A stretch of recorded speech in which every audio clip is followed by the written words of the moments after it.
Oh, yeah, it's the Hoffman Show. Bunch of mean motor scooters with you on a Monday here on the Team 980. Always live as well on the free Odyssey app. Anthony, we got to quit moving the camera, man. Now you're... Where's it at? Look like you're 8 feet tall. Which one is it? I'll move you. It's in the screen. Is it's it this fine. one? That one, yeah.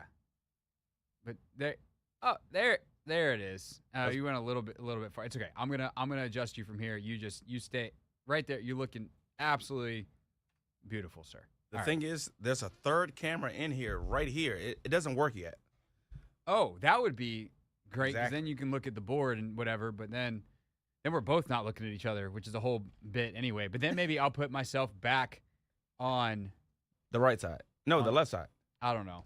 The left I side. don't know anything. Because you'd be on the here. left side now. I just work here. I just work here at the place that is Washington, D.C.'s home for the Maryland Terrapins, a team that is headed back to the Sweet 16 for the first time since 2003. That really was setting up for like some air horns. 2016. This is the second time. Second time since 2003. Did you say second time? I said first time. Oh, well, you meant second time. I thought you had told me it was the first. Second since 2016. I mean, second since 2003. God. We're all over the place. Happy Monday, happy Monday. We're bad at our jobs. We're bad at our jobs. Okay, so you're telling me this is the first. It would be the first Final Four since 03. Final Four. If they make it. If they Yes, make it. yes. Okay, so this is the second Sweet 16 since 2003. Yes, sir. Okay, so now if I hit the download button and I do that and then I go here, this means nothing to the people on the radio. However, on the YouTube stream, we're going to have a corrected graphic in 5, 4, 3, 2. Boom. Ta-da! Maryland has advanced to the Sweet 16 for the second time since 2003.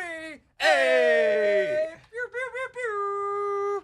See, I wish I had my The air horns. I mean, Yeah. you had so much time to prepare I know. as I was doing all that.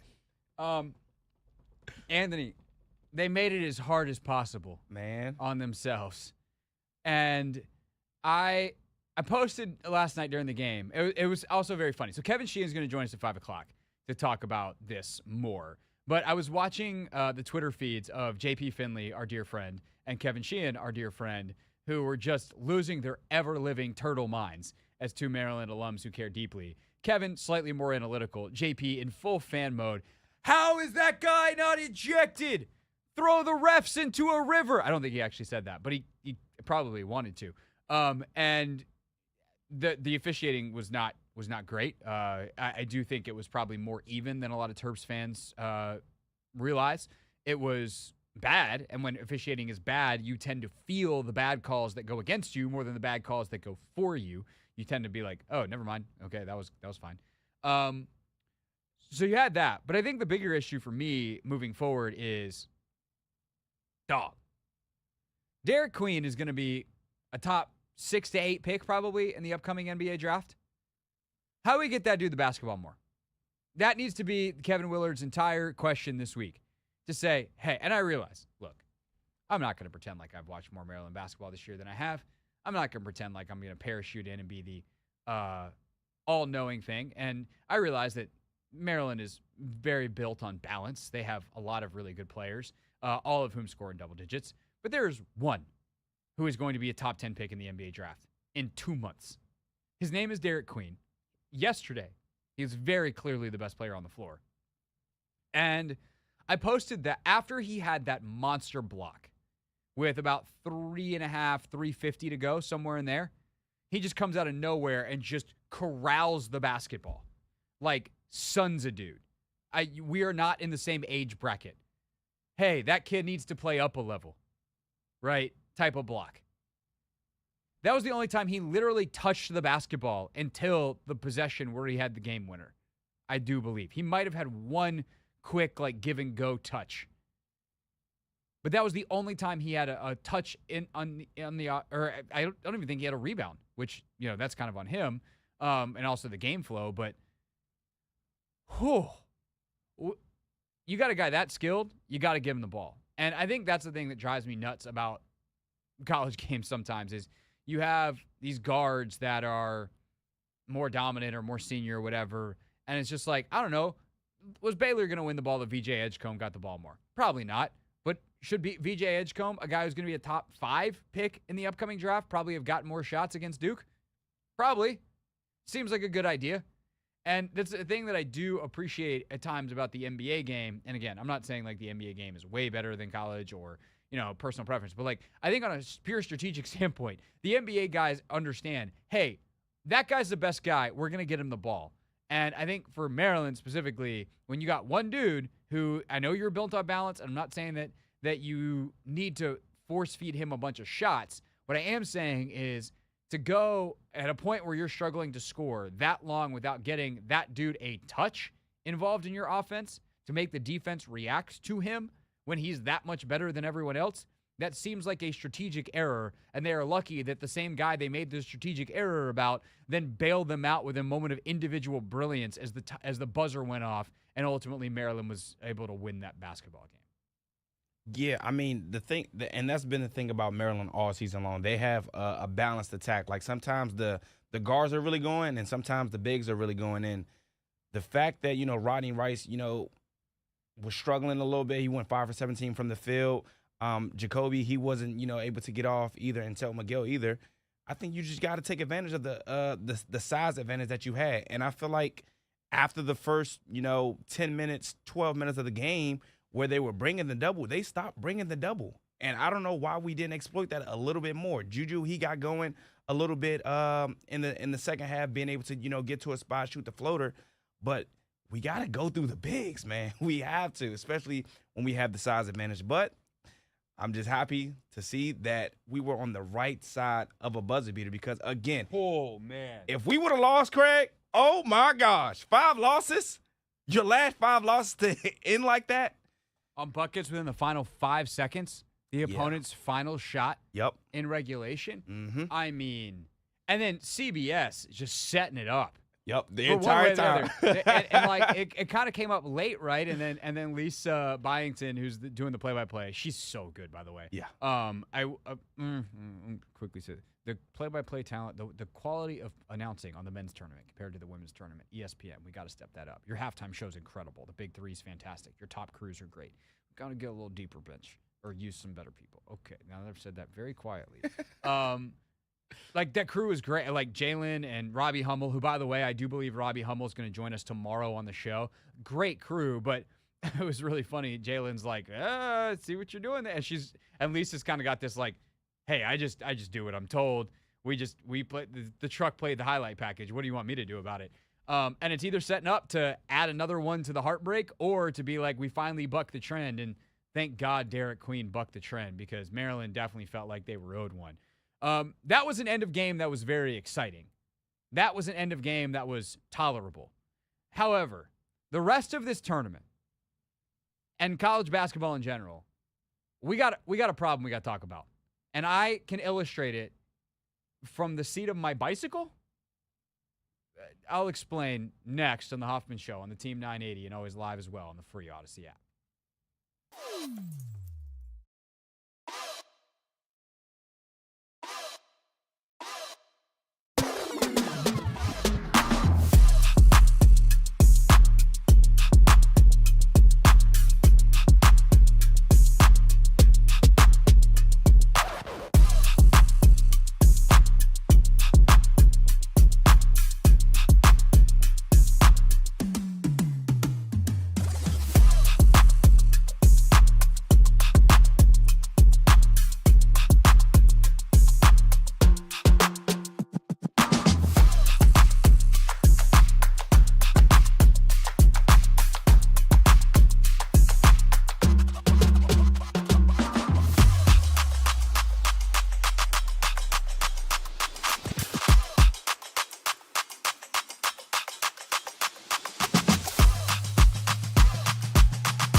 It's the Hoffman Show. We're on the Team 980. We're always live as well on the free Odyssey app. We are streaming live on YouTube too at the Team 980. Coming up at 4:30, we start taking your calls here at 301-230-0980 on the NCAA men's basketball tournament. Thoughts on the Terps and thoughts on what we're going to discuss right now, which is the fact that college basketball has a problem. Anthony, on Sunday, yesterday, I decided I was going to ride my Peloton for a little bit, get a little zone 2 cardio in. Wound up being mostly zone 1. I didn't pedal hard enough. I was chilling. I don't even know the difference. Just where your heart rate is. Okay. I was zone 1's a little lower, zone 2's a little higher. I was very much chilling. But thankfully, Peloton has the entertainment feature now, so I can fire up my YouTube TV. This is not an ad; it just happens to be the one that is on there.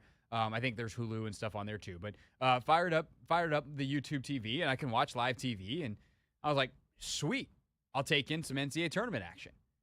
And I actually started with a women's game because this is the very fun part of this past weekend, right? Is there's a game on at all times. And once you get to about, with the women's game starting at like 11:40 a.m. Eastern, like by the time you're at like 1 o'clock, there's always a game in crunch time until like the night session.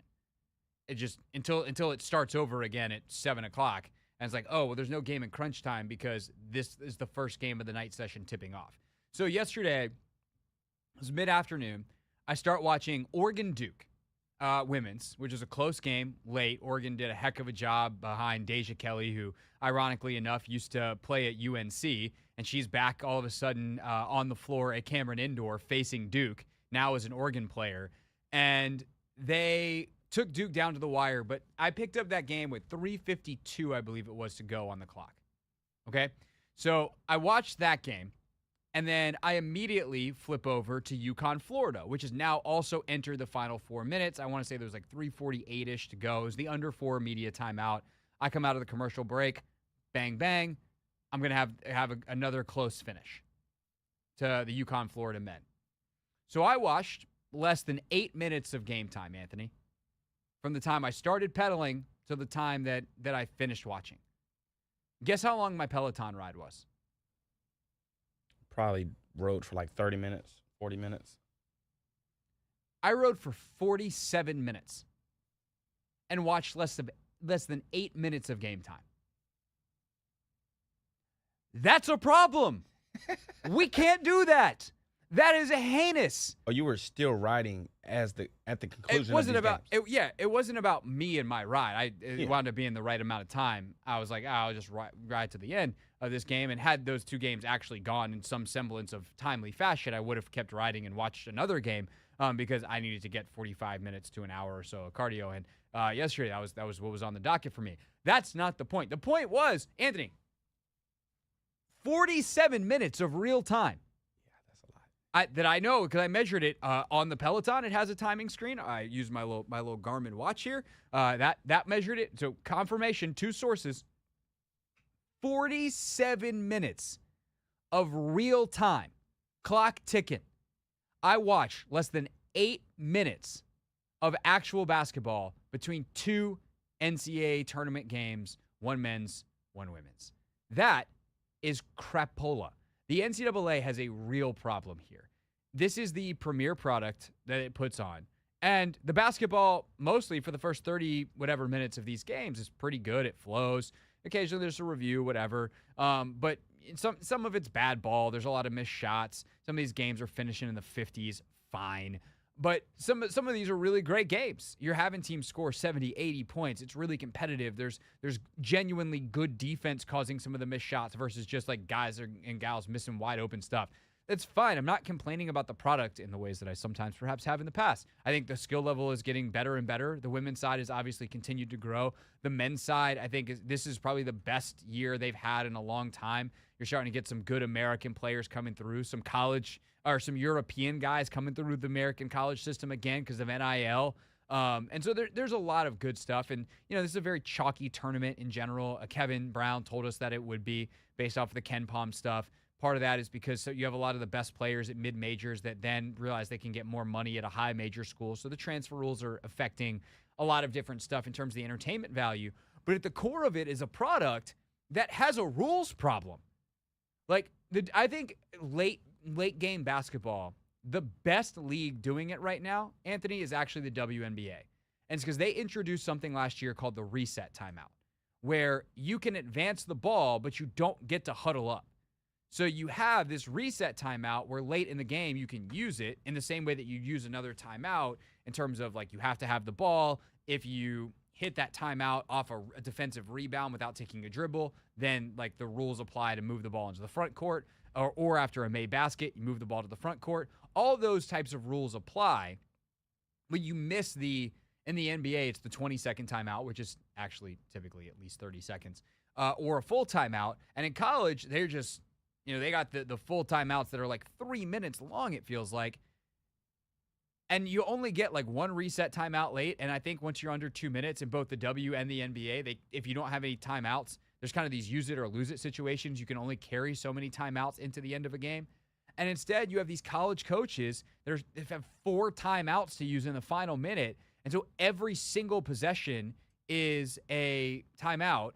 Plus, coaches can call timeouts when they score, and it's the other team's ball as long as they call it before they inbound to set their defense. That rule sucks the high heavens.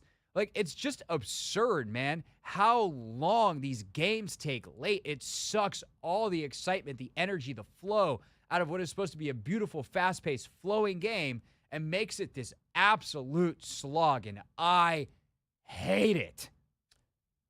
Craigie, I didn't really think about, what you're talking about until I want to say the last game of the night. I'm watching Oregon, Arizona, man. And when I tell you I was already tired because, again, I had been up all day watching basketball, women's, men's, like 11:40. That's when the first game came on. Well, I had football practice. But got home around like 12 and then was just watching sports. So I'm tired. I'm beat.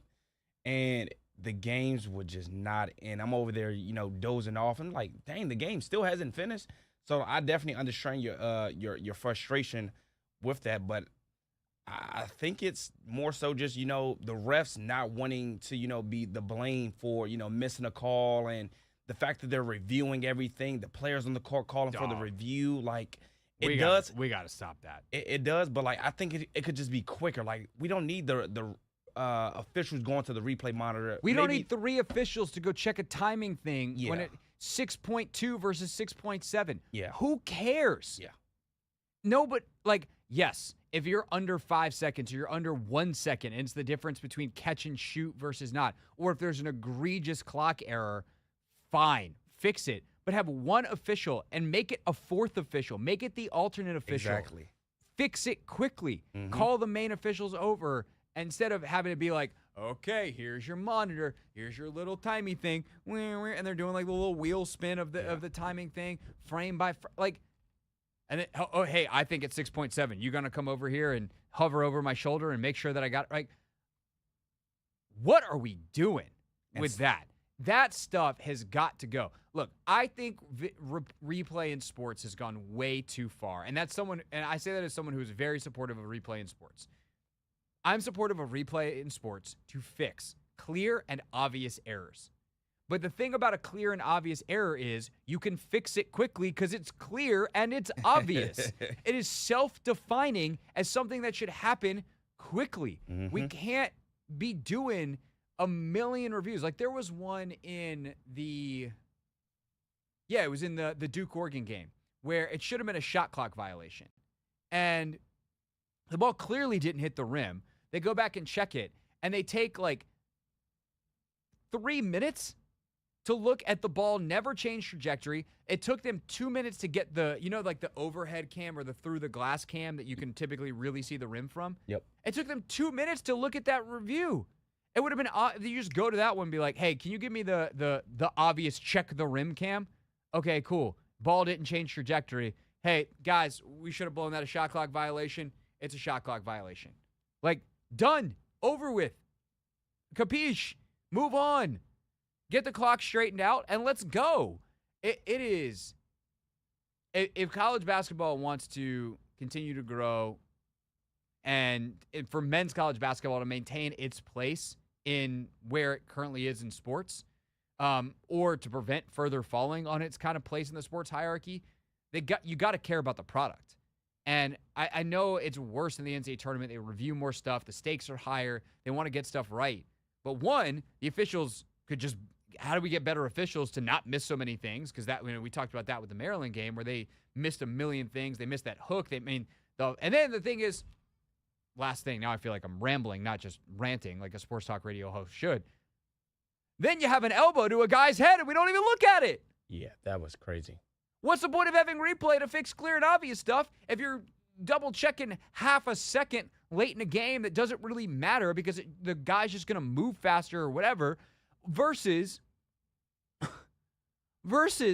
dude gets clocked in the head by an elbow, and we're not even taking a gander? We got a broken system. Time to fix the system. Wild, man. So that definitely impeded on my enjoyment. I watched a ton of hoops this weekend. I enjoyed a lot of it. I don't want to make it sound like I reluctantly watched all this college basketball and I hated every second of it. And my anti-college basketball rant that I've done in somewhat in jest the last couple of years. I enjoyed it, and it was fun, and you kept telling me this tournament's going to be good, and yeah, man, like watching Duke go, I know it's not a ton of enjoyment for a lot of people watching Duke, but like if you like basketball, oh my God, that team is good.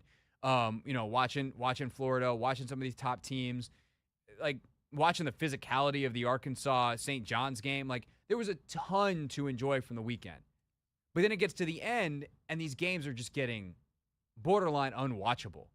So I'm curious, 301-230-0980, how did the lengthy endings of games affect your viewing? And really, like, how enjoyable was this weekend of hoops for you? 301-230-0980. That can, of course, include thoughts on the Terps. We're taking your calls next.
Hoffman Show. We're on the Team 980. We're always live as well on the free Odyssey app. Streaming live on YouTube, too, at the Team 980.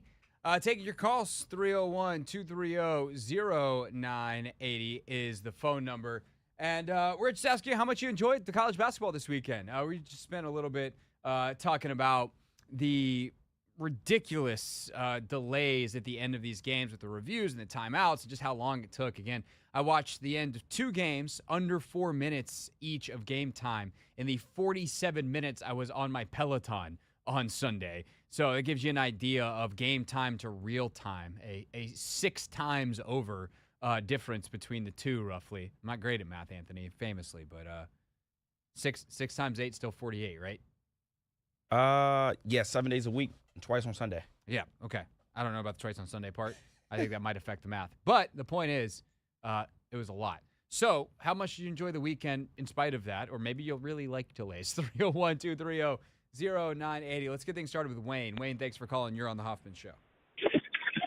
Hey, Greg, I listen to you and Anthony every day, man. You guys are the best. Thanks for having me on, man. Thanks, Wayne. Appreciate that. Well, what I want to, 2 things. You were spot on about that elbow, too. I believe it was Geronimo. They hit him in the head. No one went over to the sideline to look on the monitor to see if it was, and it was a flagrant 1 or 2. But the thing is, they didn't even look at it, man. That pissed me off. And then I was telling Anthony when he answered the phone, the Grand Canyon game, I don't know whether it was just me or the network, but they did not show the end of the Maryland game on TBS where I was looking.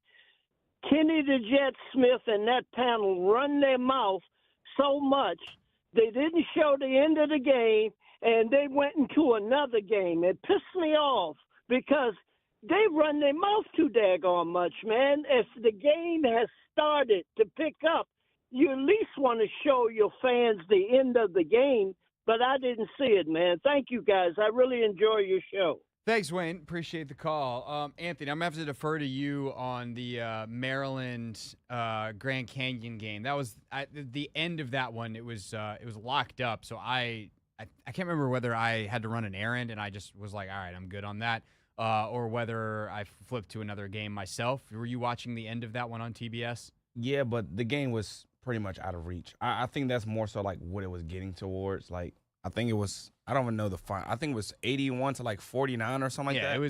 They handled their business. Exactly. There were a lot of other games, on, so I think they were just showing probably the ending of another game. And I don't think, they would have gone away from a close game. Yeah. I don't even think the spread was in play. So any potential gambling implications, I think were long gone. But I also get it that if you're a fan, you should have a way to watch the entirety of your game. Yeah, because they did that for Duke. Yeah. So I get the frustration. 301-230-0980, 301-230-0980. Let's go to Marcus. Marcus, thanks for calling. You're on the Hoffman Show. What's up, Hoffy? How are we doing today, man? I'm good, bro. How are you? Doing pretty good, man. But I sharing your frustration though with the lengthy endings. Whether it be the timeouts or the reviews or what have you, it just seems like once you get to that 3 to 4 minute mark, the game just moves super slow, and it just takes the excitement away from it a little bit. It's like, you understand it to an extent, but I like the game to go fast. I like the speed of the game. Like the first however minutes go fast, and then that last 3 to 4 just goes slow and just slower and slower and slower and slower and slower. And it, like I said, it takes the excitement out of it for me. And then, I can imagine how the players feel. You know what I mean? Because basketball is a game of momentum. One team has momentum, all of a sudden we have a review that takes 2 to 3 minutes, and now the momentum's gone. Got to reestablish themselves. And then another thing, I see a lot of times that kind of takes me off a bit as well. When you got teams that are down anywhere from 8 to 10 points, 15 seconds ago, and we're still fouling. It's just I understand you never want to really concede defeat, but 15 seconds shouldn't take an additional 10 minutes because we want to foul every time the other team gets the ball. It's all really frustrating to me. Like I'm not that old, but I'm from an era where it's like it's go. Like it's go, go, go. Even when you're down a possession or two, my coach has never called the timeout. Like you got the ball, you go down there and make a play. Like I don't know, maybe it's just me. Maybe I'm different. But I'm not a fan of the lengthy. I think that there's a couple things to that. Like one, the choppiness just like ruins what we know of basketball. And then like Anthony, right. I'd be curious to ask you this too, because we had this discussion on the live stream show I do on Mondays on my YouTube page. And the guy that I do that with is like exactly my same age. We graduated college a year apart, I guess.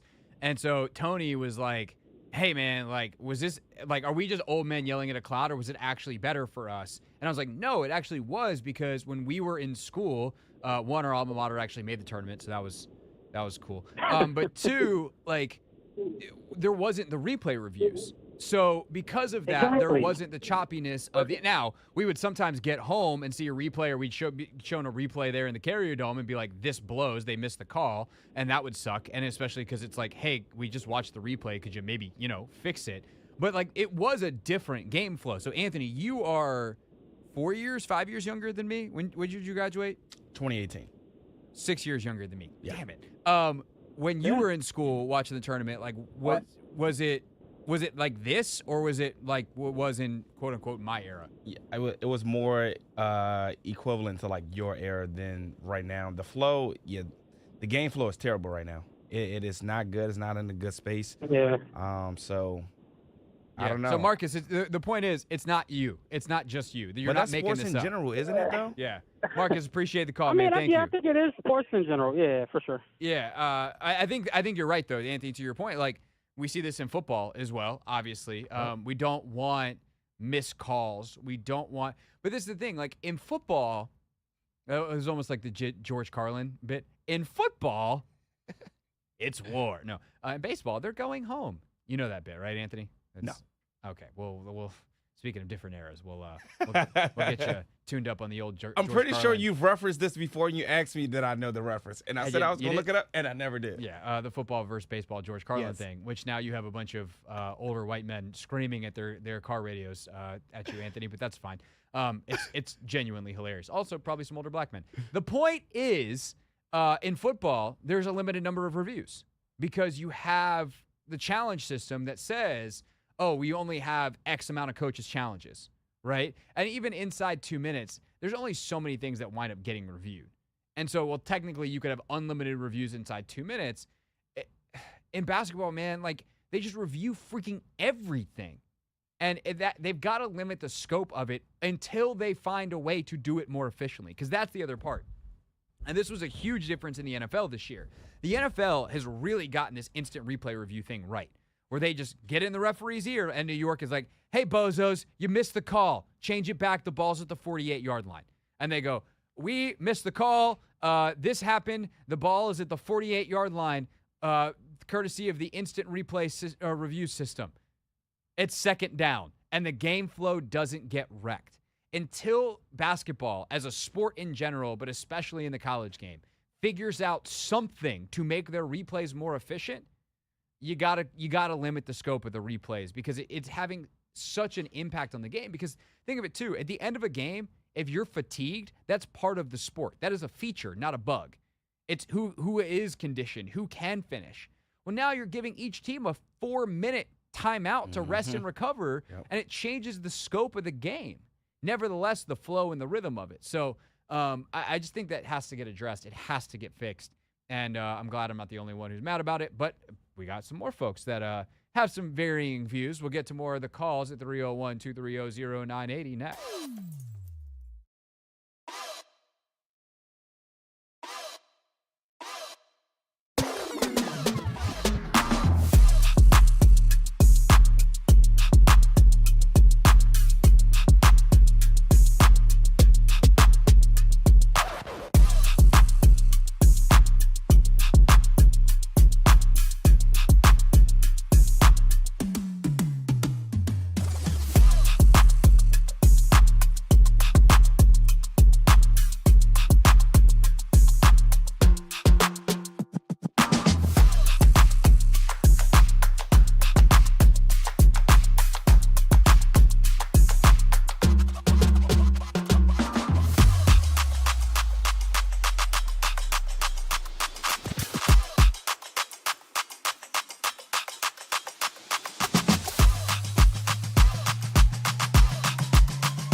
It's the Hoffman Show. We're on the Team 980. We're always live as well on the free Odyssey app. We are streaming live on YouTube, too, at the Team 980. Anthony answering the phones as you call them at 301-230-0980 about the NCAA tournament, how much you enjoyed the action this weekend overall. Really men's tournament, women's tournament, the whole dealio. This weekend, we talked a little bit about some of the officiating and the game flow issues at the end, but overall, a really entertaining weekend. Not a lot of drama, obviously, not a lot of upsets either. We told you this probably would be a pretty chalky tournament. Arkansas with Calipari, the only double-digit seed to advance to the second weekend. So it's a very interesting tournament compared to the usual that we've come to expect over the last couple of years. And again, there's a lot of factors that go into that. I think the way the transfer rules work in NIL now is probably the biggest factor, where you have programs that just can't afford to keep players. You have a good year as a mid-major guy, and all of a sudden you're getting recruited in the portal. You go to a high major, make a lot more money, and whether you stay for a couple of years or ultimately that's your springboard to the league or to a big contract in Europe, eventually you can make a lot of money as a good college basketball player at a high major program. So you're seeing that a little bit more and more. Also taking your thoughts on the Terps at 301-230-0980. That's what Big Tony wants to talk about. Big Tony, what's up? Thanks for calling. You're on the Hoffman Show. What's going on, crazy legs, Craig Hoffman? Let me tell you something, boy. First of all, I told Coach Sheen, that old boy over there coaching the Terps, he has got to be, listen to me, he has got to be the worst, I say the worst, last game defensive adjustment dude in the world. We all know the Michigan dude is the only dude can't get the ball. Boom, he's down the field, or down the court. The other dude is 4 games. And then we know last night, either Charlotte, who passed the ball to the other jokers, don't let them get the ball. Boom, it happens. So then they run a little play. Yeah, they got it. No, Maryland did a little something. But Slim, it ain't going to happen against Florida, because what I wanted to see was Florida against Duke.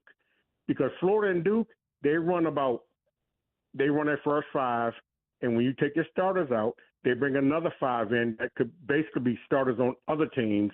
And if Maryland gets in foul trouble, and Reese, let me tell you something about Reese. That dude misses so many bunnies right at the rim. I think it was the last game. He misses so many bunnies right at the rim. Just dunk them, dude. Dunk them. I mean, I'm 6'1", 6'2". I try and stick it on you. That dude's about 6'10". I mean, maybe it's my attitude. Maybe it's not. Whatever. But anyway, other than Tony, that, let me ask you a question. Roll Steelers. Let me ask you a question. Yes, sir. Go ahead. First of all, how old are you? I'm 55. All right. So are you dunking on anybody nowadays? Can I dunk right now? Yeah. If so, No, I need. But if I practice, I could. If I practice, no, Craig. If I practice, I could. I need probably need your genetics then, more so than your plyo program. But someone who's always wanted to dunk and stands about 6 feet tall. Now I'm jealous of that. You still got that kind of bounce at your age, sir. That's impressive. But what's the highest level of basketball you played at? Well, I got kicked out of high school. Okay. Well, I got kicked out for fighting. So, no, you ask Anthony, everybody knows I got skinny legs. Skinny legs, that means for jumping. That's what I do. Any other questions? How many times in your life you dunked on 6'10" dudes? Well, you remember Zicker that played he played at Carolina, Zwicker. Nope. Before my time. Yeah. Oh, see, he played at Harker Prep. Okay. And he went to Carolina. Okay. And I blocked his shot. Put it that way. That's very different than dunking on a dude. Yeah. It's easier to block a shot than it is to dunk on a dude. Okay. No, dude, I'm just saying, for them folks, dunk on them. Craig, don't do that, man. Don't do what? Make a valid point at your expense, since you want to be so bravado-filled and braggadocious about your own skills? Maybe it's just me, but I would dunk on them dudes. No, you won't. You get your shot sent in the next week. No. Craig, if I was 6'10", I would have done it. It's not that easy. Them other dudes are 6'10" too. You ever think that maybe there's a reason nobody does that except for, like, Shaq? Hey, Craig. Hey, Tony. As in the words of the good Doc Walker, say goodbye. Happily. See ya.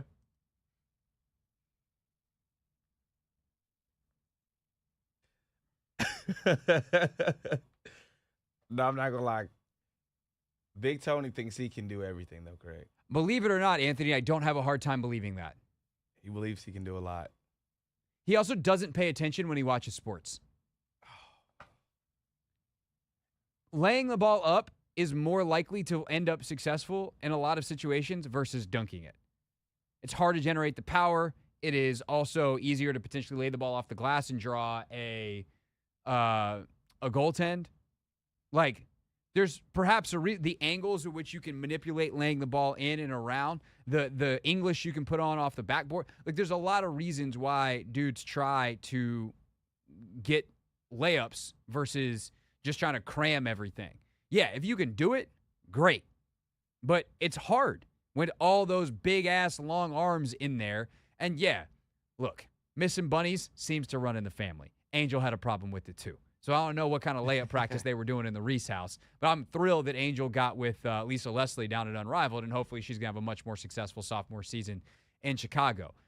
For Julian, I haven't looked up his numbers at the rim, but, like, it's hard to finish inside around bigger players and big players. Even if you are a big player, it's a skill. He's not the most skilled dude in the world.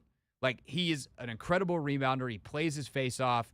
There's a lot of good stuff. He hit huge free throws last night, but, like, okay, fine. He's not the world's greatest finisher at the rim. If he was, then he probably would have left 3 years ago and be playing in the NBA by now. But, okay, Big Tony, you at 6'1" would dunk on everyone. Big Tony, do us a favor. Keep calling Sheehan's show. I think we're good with you on this one. And then you try to stick in a Go Steelers at the end. Get out of here. By the way, how's your quarterback situation?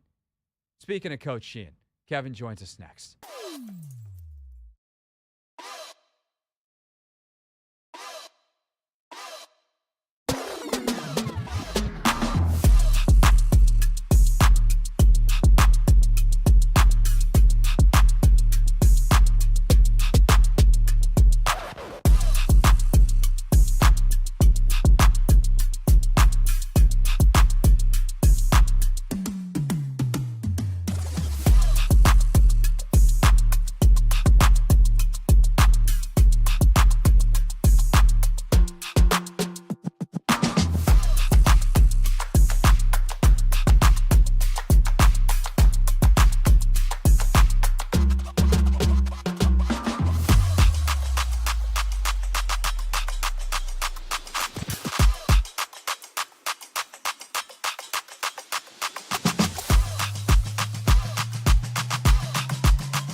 Hoffman Show here on the Team 980. Nats opening week. We're broadcasting live on Thursday from Tap 99 in Navy Yard. Hopefully we'll see some of you there. Be a good time. Looking forward to that. Right now, though, before we get to some NFL mock drafting at 5:30, as we are 1 month from the NFL draft. I repeat, ladies and gentlemen, I have an announcement. We are 1 month from the NFL draft. 1 month from the NFL draft.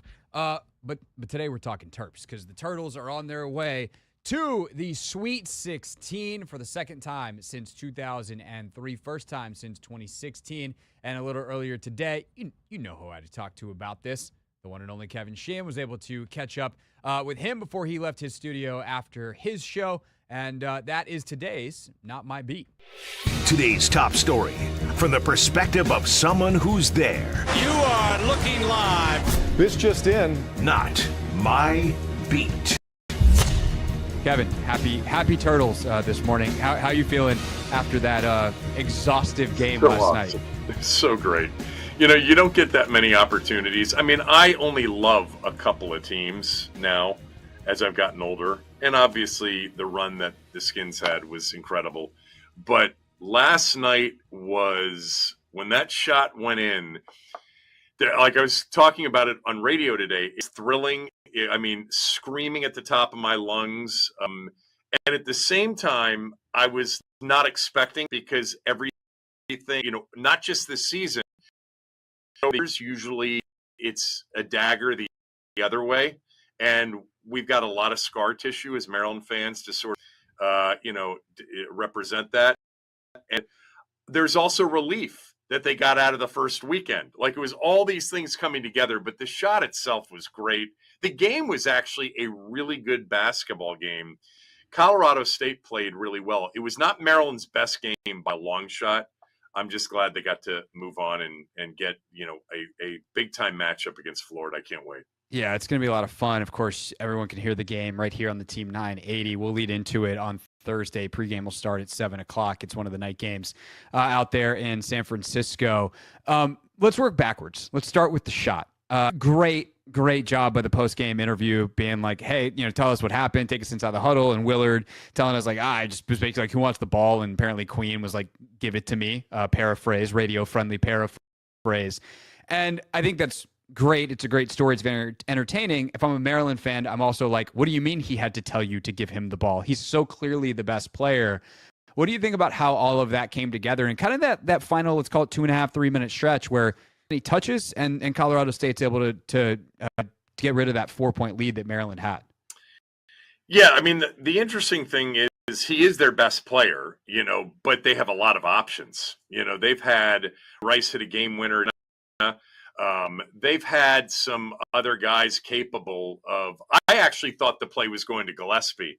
A lot of times the inbounder in a less than 5 situation is the guy they're going right back. And once I saw Reese down screen, I knew that it wasn't going to Gillespie. But yeah, I mean, Kevin's such an interesting guy. He's got a great sense of humor, but it's typical sort of Jersey, very. So a lot of the stuff that he talks about, sometimes I'm not sure if he's just exaggerating or being sarcastic, but apparently he did get in the huddle and say, who wants this?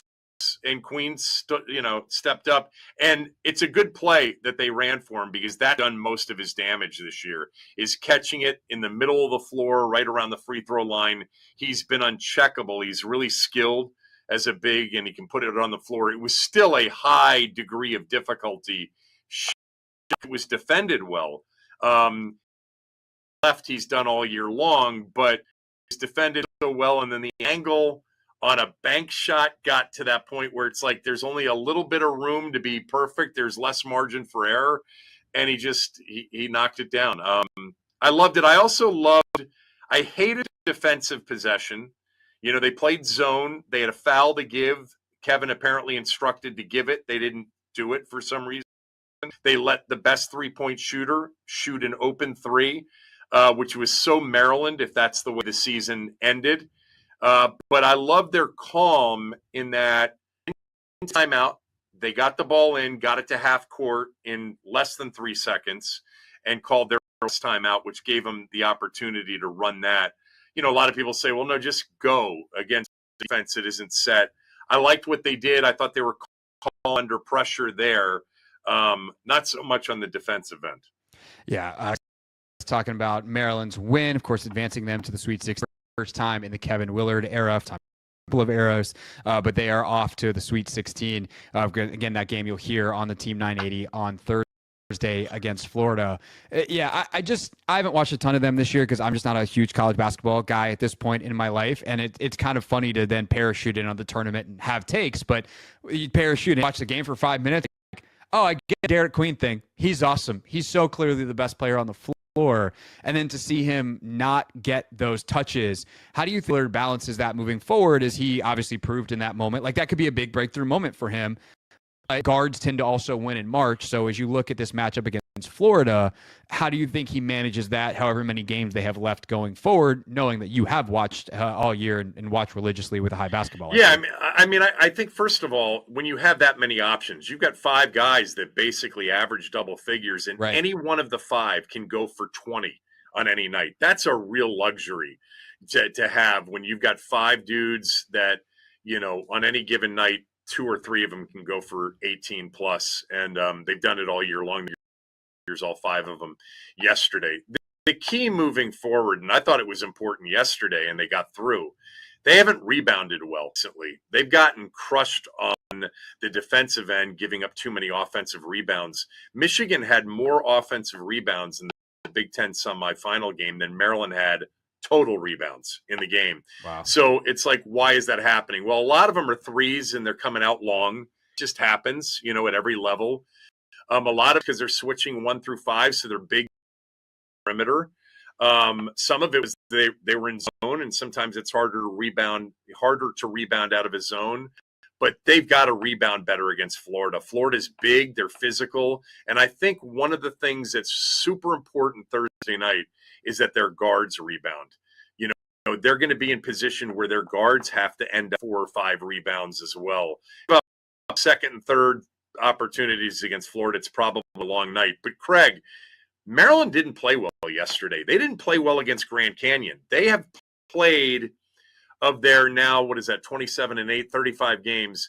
There have been 12 or 13 nights where they've looked like the best team, starting 5-wise, and been unguardable because they've got 5 guys that can do it. They can go inside out. They can go outside in. They can take it off the glass and run. They can take it out of the net and run. They're great in transition. They're great in the half court. They defend in the half court. I don't think they've played anywhere near their best in these first 2 games. If they play at the level that they played at against Illinois in the Big Ten quarterfinal game, which was an Illini right from the jump, they can't have anybody left in this draw. They do that. They've got the size, guard play. They do defend well. The rebounding thing is a concern in recent games. Now, can they do it for 4 more games? I don't know, but they're capable of winning Thursday night. So let's underscore that real quick, and then I want to go back to another big story from this game. To you, what's the canary in the coal mine, if you will, for Maryland? What's the thing that if you're watching, you're going, we're good, we're in good shape? Is it the rebounding? Is it the point shooting? Is it who's taking shots? How the shots are coming? What's the thing that you're looking for on Thursday night to say this is the best version of the Terrapins team? That's a really good question because they've done it well in many different ways. They've had where they've been unstoppable, where it's all guard play. They've had nights against Illinois. I don't know how many threes they had. This was the regular season game at Illinois. They won by 21. Now, Illinois was missing their big guy, and Maryland just pounded them at the rim inside all night long. Reese had maybe the best game of his career, and he was unstoppable inside. So there's not an easy answer to that because some nights you come out and it's like the ball's moving well.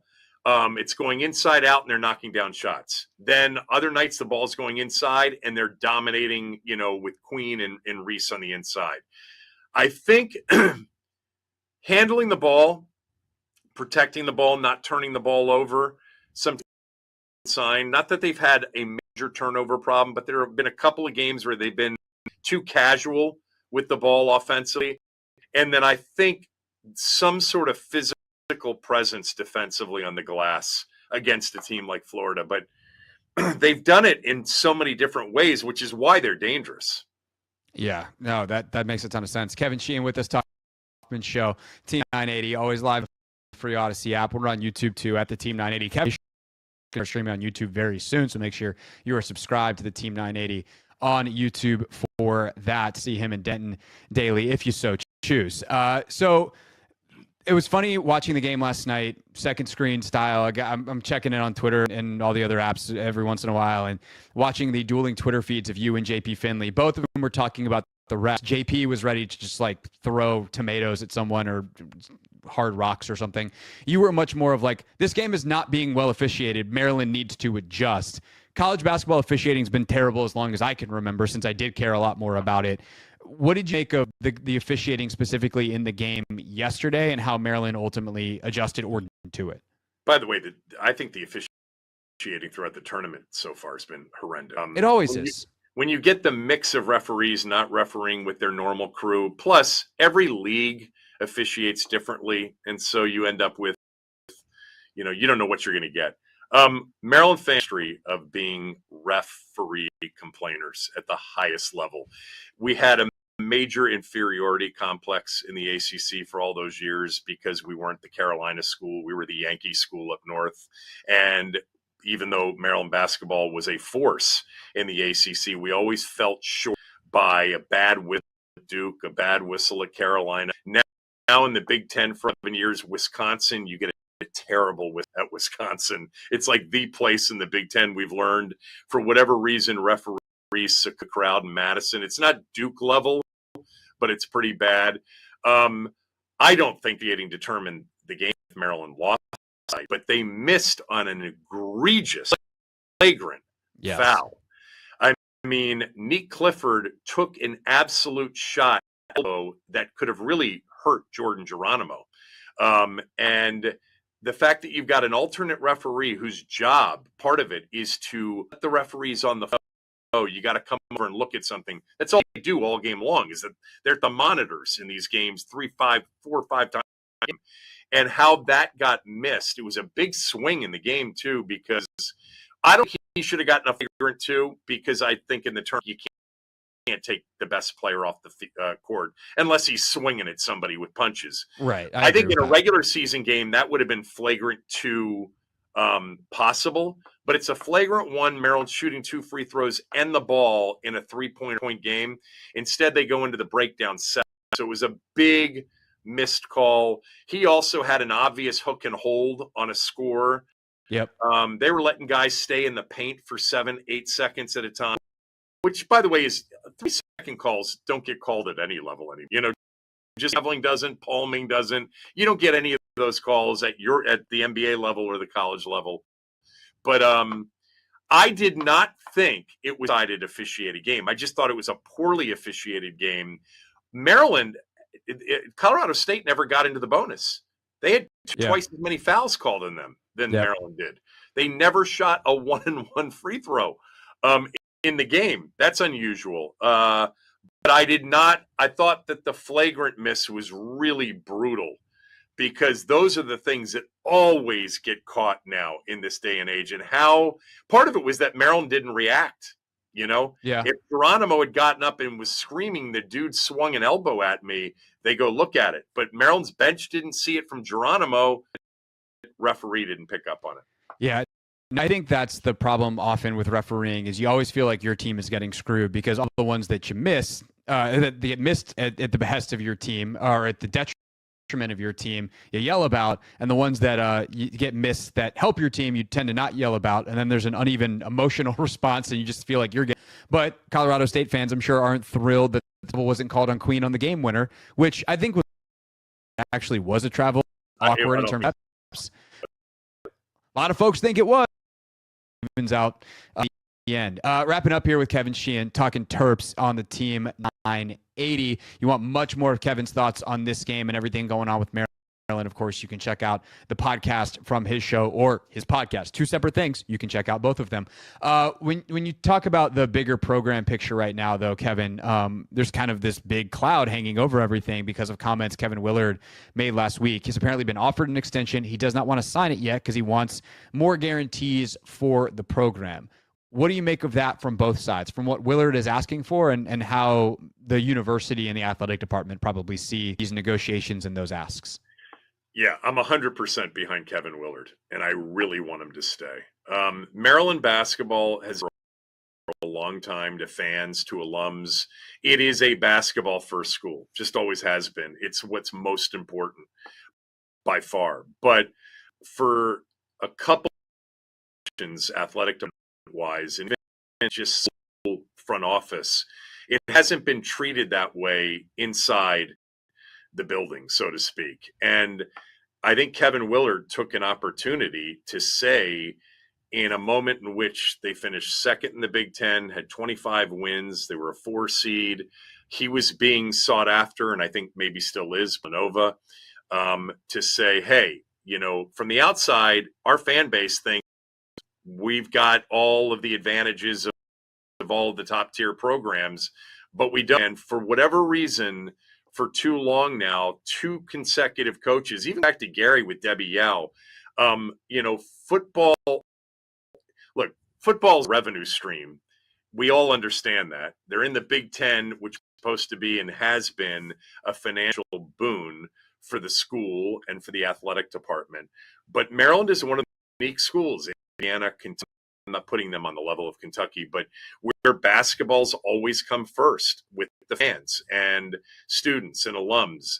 And that's that's a product of being in the ACL basketball league much more than it was a football league. And they haven't had the internal support that the tier programs have. I loved what Kevin did. It was certainly unusual. Most coaches would say, yeah, I appreciate the question. We're focused on Grand Canyon.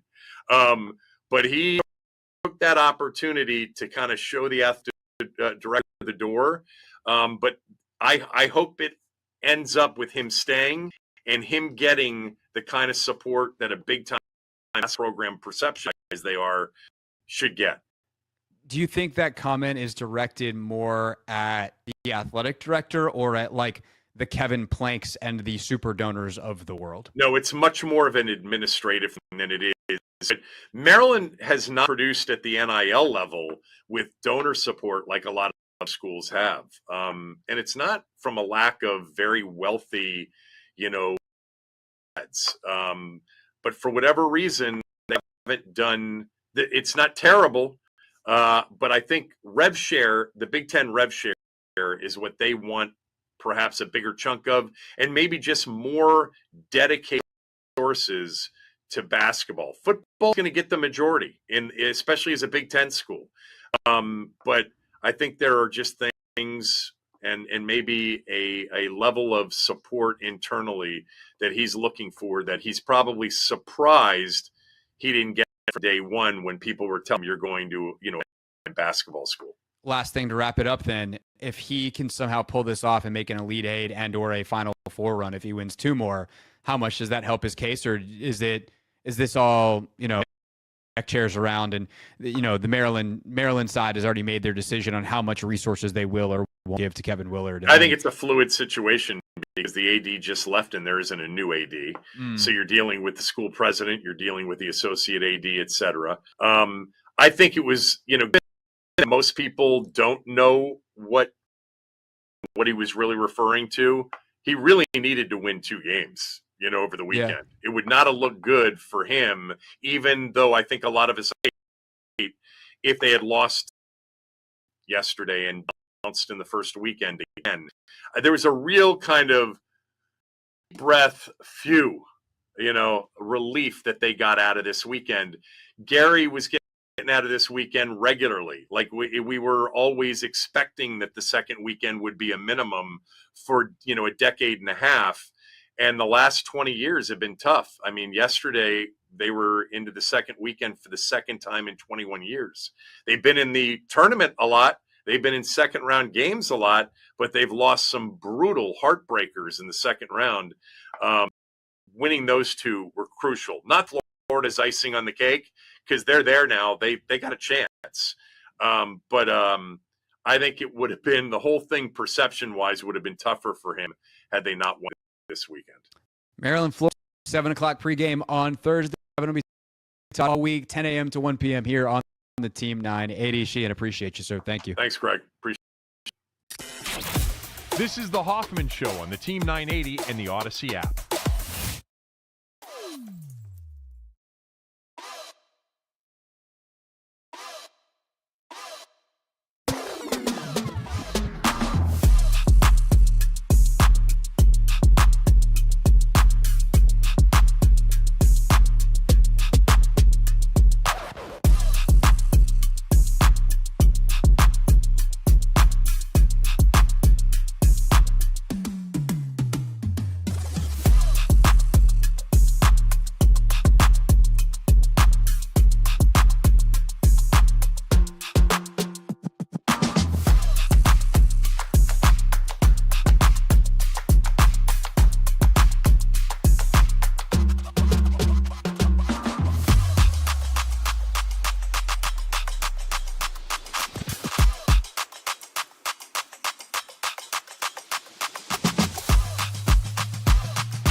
It's the Hoffman Show here on the Team 980. Always live as well on the free Odyssey app. Dave Johnson will join us as it's a Wizards game day coming up at 6. Talking football for the next half hour at the very least, though, because today, Anthony, I do not know if you knew this. Actually, I do know that you know this because we talked about it before the show. But today is 1 month from the NFL draft. Yes, sir. Pew, pew, pew, pew. Is that 30 days or 31 days? Oh, it's on the 24th, so I don't know, but it's like that's what people do when they say 1 month. Yeah, that's fair. So it's April 24th. You'll hear the draft, of course, right here on the Team 980. We'll have the Commanders' pick sometime probably around midnight. Oh, yeah, because I forgot we are at the end of the first round. Yeah. I just remember last year being in Detroit waiting for the first round to end because there was all these rumblings that the Commanders might trade back in, and then getting the word that, like, nah, they're done. The guy that they wanted, I think it might have been Guyton, or whoever it was that they wanted to trade back up for was gone, and so they were done for the night. And so Logan and I could do the live stream. That was a good time there at midnight at a Detroit airport hotel. Yeah, that's a long time, man. Yeah. So this year, I don't think I'm going to Green Bay. I don't feel the need to necessarily like I did last year. It's like, hey, they're going to pick second. They're going to pick Jaden Daniels. He's going to be there. I doubt that their pick at 29 is going to be at the draft this year, but we'll see. And there's all kinds of fun people at the draft. Like it's a great event. It's a good time. I would happily go if they want to send me because Lambeau Field is also a place I've never been. Have you ever been to Lambeau? I have not been to Lambeau Field, but I have been to Wisconsin once. I don't think I've been to Wisconsin. I've been to a lot of states. Wisconsin's not one of them. Yeah, I've been to Beloit. Yep. In where? Beloit, Wisconsin. All right, 15-second show detour. What the hell were you doing in Beloit, Wisconsin? My best friend, his family is from Beloit, Wisconsin. He was born there. Then yeah. All right. Yeah. So you went to Beloit, Wisconsin. Yeah, he had a family reunion. Actually, no, it wasn't a family reunion. His grandmother had turned 90. Oh. Yeah, so I went out there for her birthday. So. All right. Well, I love that. That's great. Beloit, Wisconsin. Didn't know it existed. Anthony's been there. All right. As for who the Commanders will take, whether that player will be up in Green Bay or not, definitely some interesting mock drafts starting to come out. And I actually did one. We're going to put it up on YouTube, Anthony, this morning. I mean, the live video is there if people want to go and rewind and find it. We called it the internet's fastest mock draft because we tried to pick every player in 30 seconds or less. Mm-hmm. We said, hey, if you want a show with in-depth analysis of all these players, this Hoffman and Squares is not it. That's not me and Tony. We're here for jokes, entertainment value, but also some sports knowledge. That show's called Take Command. It's got a guy named Logan Paulson on it. But it was interesting to go through the exercise to see, like, there's going to be someone who drops. And I don't know whether it's one of the guys that I'm about to mention that could potentially be available for Washington at 29. The guy we wound up being able to get, we had Donovan Ezeraku drop, which feels insane, but we did. He wound up falling to us at 29. So we sprinted to the podium, and then I got him. And then I was like, all this goodwill that I built up for getting Donovan Ezeraku. Walter Nolan was still on the board for the Eagles 2 picks later. And I think Tony actually wound up picking a corner for them. I think he wound up going a different route, but I think he took Siobhan Ravel. But there's going to be good players available at the end of the first round, which I think is also encouraging for Washington because we feel really good about multiple guys getting there. Then the trade back scenario lives if we don't do what we did in this mock draft, which is I stuck Jackson Dart on the Pittsburgh Steelers at 21. But could there be the Giants, if they get shut out of the quarterbacks, especially at the top 2, do they trade back in to the end of the first round? I think that's intriguing. Daniel Jeremiah just put out his mock draft 3.0, though, and he's got Azare Thomas, who I think is an intriguing fit with Washington, the cornerback out of Florida State, Anthony. He feels very Dan Quinney. He's a super long corner, big size, not necessarily a burner speed-wise, if I'm remembering the profile correctly here. But he's definitely someone that I could see them taking and putting opposite of Marshawn Lattimore and seeing what happens there in the defensive backfield. And by the way, he is young. He is only 20 years old coming out of this draft. So still a very, very raw prospect. Nah, yeah, that's definitely super young. But I'm not gonna lie, Craig. The more and more I think about it, like I'm not gonna say he's not a name that jumps off the page for me.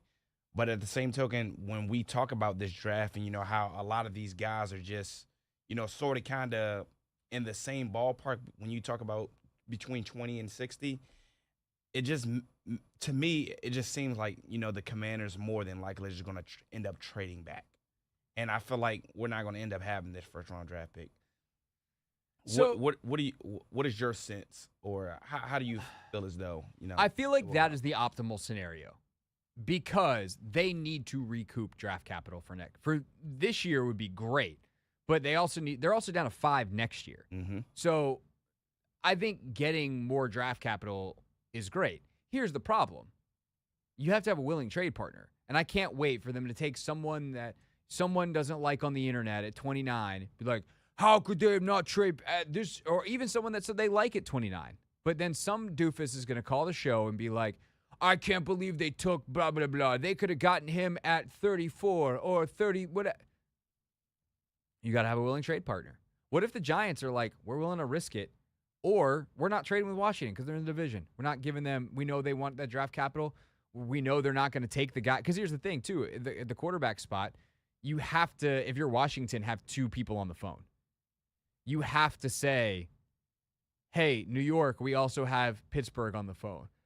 Or we have Cleveland on the phone, whoever. I guess it's unlikely New York and Cleveland don't have quarterbacks. But I guess if they really don't like Shador and they say, Cleveland's going to take Cam Ward, Tennessee takes Cam Ward, Pittsburgh, too many teams. Tennessee takes Ward. At 2, the Browns are like, we're going to take Abdul Carter. And then the Giants are looking at 3, and they're like, we could take Shador, or we can just take Travis Hunter. And now we can use him opposite of Malik Neighbors some, and he becomes a lockdown corner in a division with Terry McLaurin, CeeDee Lamb, and A.J. Brown and Devontae Smith. Like, that's not a bad draft plan. Yeah, and the Browns also got a lot of picks, too, though. So who's to say, they take Travis, and then they end up trading back into the first, right. To get their quarterback. If you have Cleveland and New York on the phone, yeah. Okay, fine. But if it's just New York looking to get up in the end of the second round, they might look at the picks ahead of them and go like, no one's going to take a quarterback. They're not taking one. True. No, the Chiefs are not taking one. Like, none of those teams are taking a quarterback. Buffalo, the Eagles, they're not taking a quarterback. So unless there's 2 teams looking to trade up, the chances are you can't trade back because you need a willing trade partner. Mm. And so, yes, in an ideal world, do the Commanders trade back as early into the second round as they possibly can? Yes. Is there also a chance that there's a player that, like we wound up in our mock draft that we did on Take Command late last week. We had an offer for the Chargers. I can't remember who they traded up to take. But, like, there was someone that apparently Jim Harbaugh and the Pro Football Network mock draft loved. And that player went at 29, and we had to make a really tough decision of, is 55 in the second round too far back? But it was like, I think it was R29 and 128 for, like, 55, 104 this year, and then a second and a third next year. So we got the next year draft capital on top of this year draft capital, just swapping places. And so I don't remember the exact details, but it was something like that. And we had to make that decision of like, okay, when we sit there at 55, is there going to be someone on the board? And I think ironically enough, we passed on a corner, and it might have been Thomas. I don't think that Azare Thomas was sitting there at 55. That feels way too late for him. But we wound up passing on a corner and then kind of having a little bit of regret. Like, we liked our draft, but Logan loved this guard from Arizona that he was like, that's my guy. And I was like, okay, you're the GM. Click. But I think that's the thing is, like, there's still, I think, folks who don't understand how football operates in the real world, which is that your ideals very rarely come to fruition. We still get comments on free agency stuff that we did for the Commanders, or that we're talking about with the Commanders. They're like, I can't believe they didn't spend more of their cap money. And I'm like, on who, you buffoons? what player out there that they didn't sign do you think they should have? Because until you got a good answer for that, what? You just wanted him to spend money? You have to spend money on stuff. You can't just spend money on air or spend money in Magic Land and have good football players appear.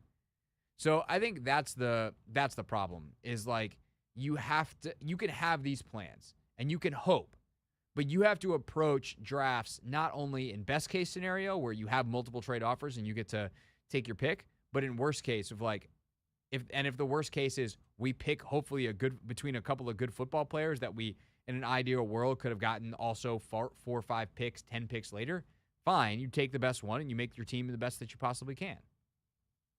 Yeah.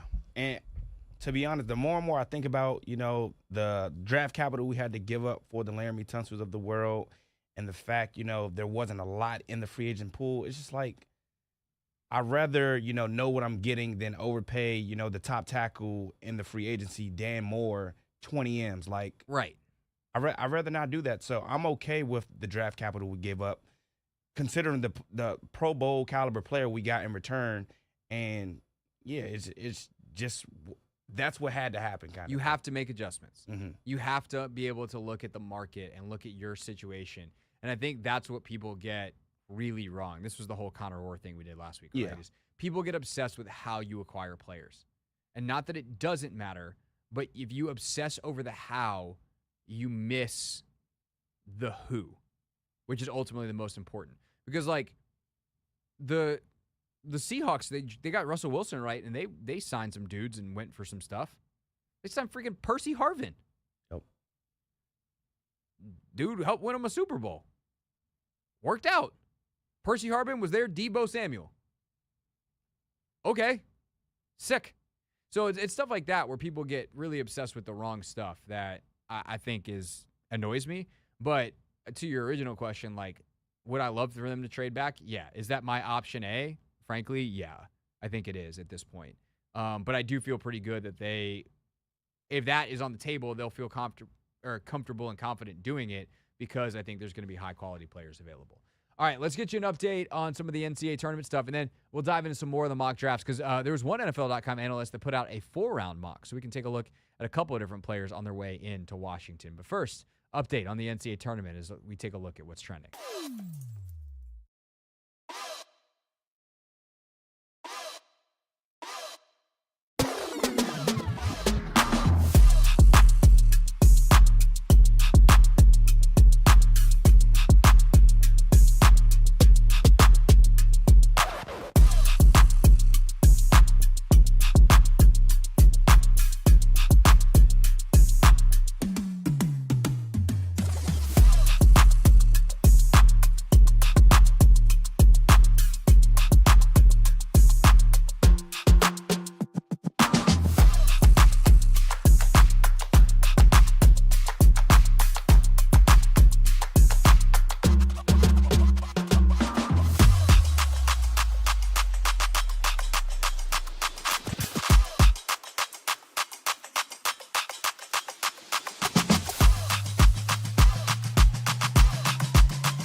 It's the Hoffman Show. We're on the Team 980.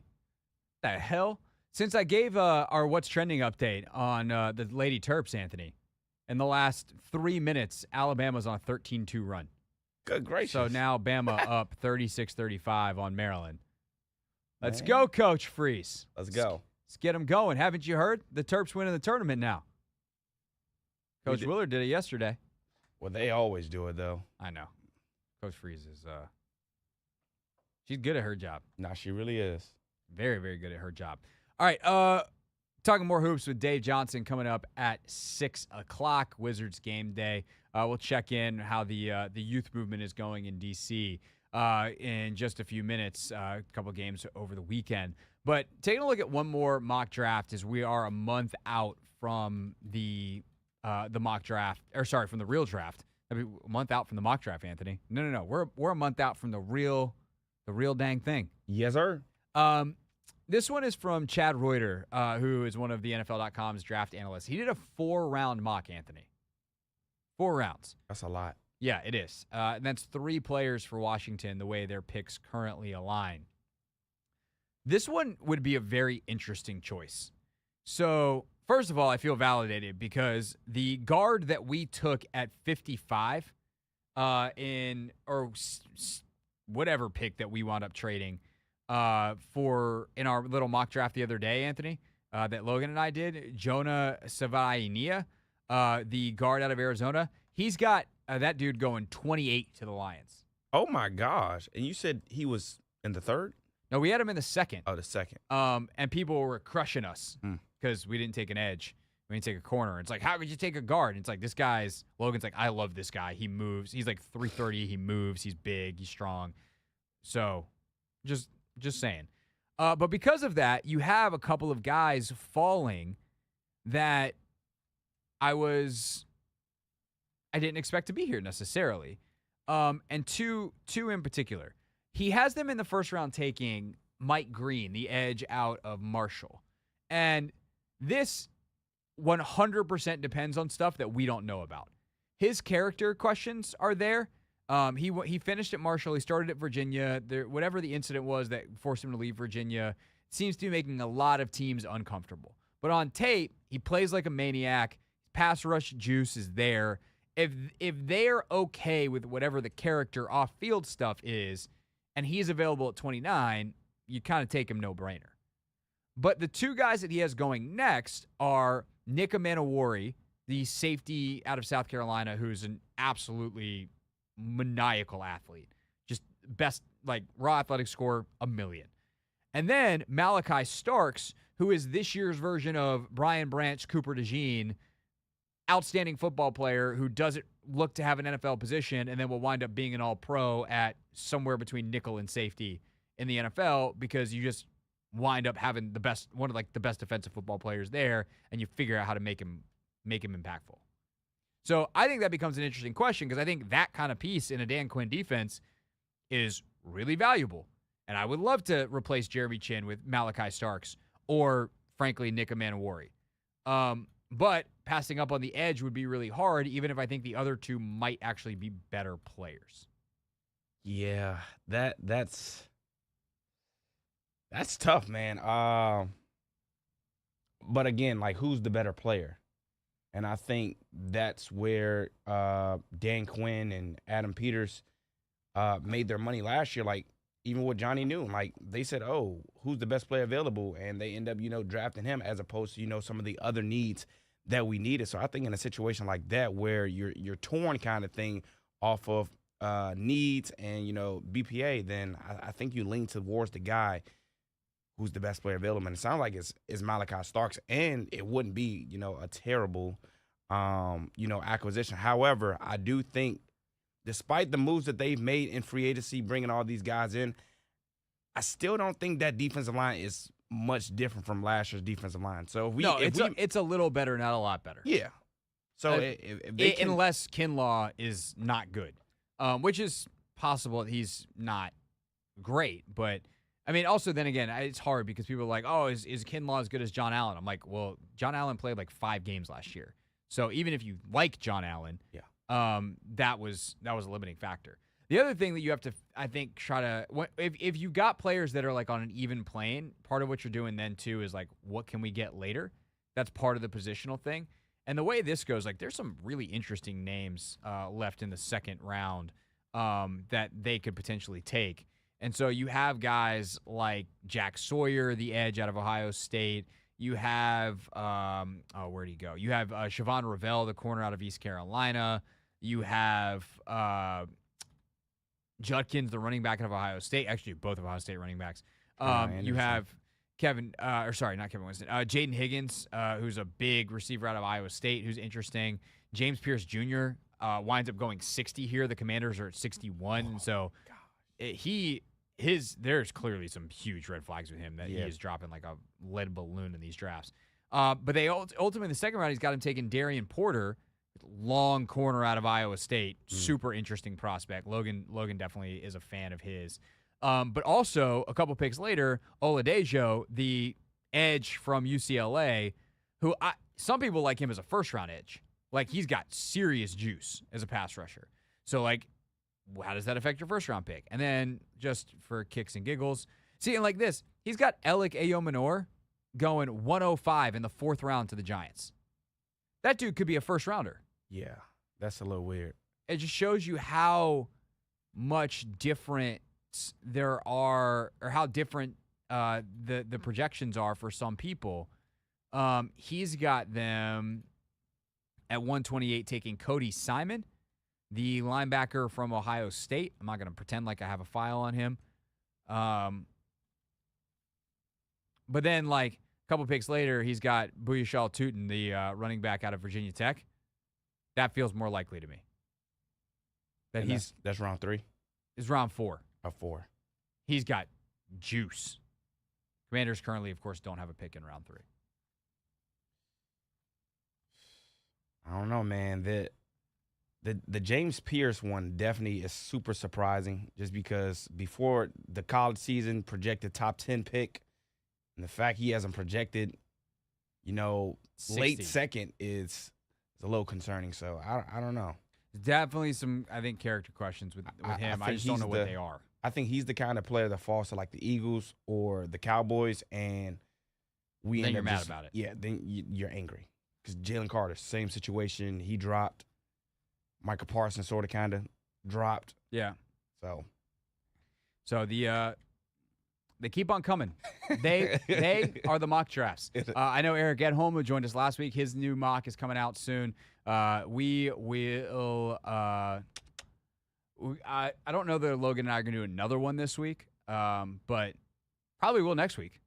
And so we're working on some fun stuff for the show later, or Take Command later in the week. We'll do a mailbag tomorrow, so if you want your last chance of getting into mailbag questions, you can shoot an email to hoffmanshow@gmail.com or use the link at hoffmanshow.com, the contact link, or hit me on Instagram at hoffman.sports, and Logan and I will answer some of those questions. And, of course, we'll play some of it here on the show. When we get back here on the Team 980, your home, of course, for not only the Maryland Terrapins, you can listen to the men's basketball team's Sweet 16 matchup with Florida. Coverage starting 7 o'clock following our show on Thursday. But your Washington Wizards. So we'll talk to Dave Johnson next.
It's the Hoffman Show. We're on the Team 980. We're always live as well on the free Odyssey app.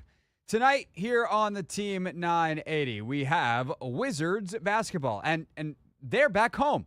I hope they remember how to get to Capital One Arena because it feels like it's been a good long time.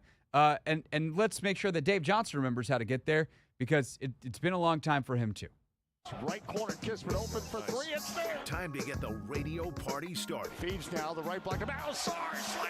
It's time for Dave Johnson on a Wizards game day. Blocked by Coulibaly. Left wing George. 3 on the clock for three. It's there. Feel like busting loose. Busting loose. Crossover step back three. Oh. Jordan Poole. You are cool. Feel like busting loose. Busting loose now. On the Hoffman Show. All right, Dave, do you remember how to get to the broadcast booth? I do, and it's a special night here tonight. And I'm sorry, I'm jumping on late, but it's thanks to MedStar Health. It's neuro awareness night, and that includes multiple sclerosis, which I'm battling.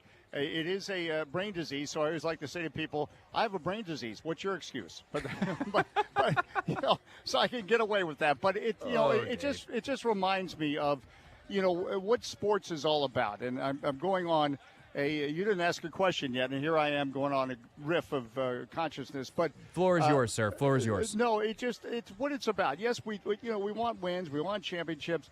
We want, Derek Queen hitting that shot yesterday and Maryland moving on. But regardless win or lose, we always win when we're together at a sporting event. And as I said today, my mom dealt with MS as I was growing up, the 2.5 hours when we go to a sporting event.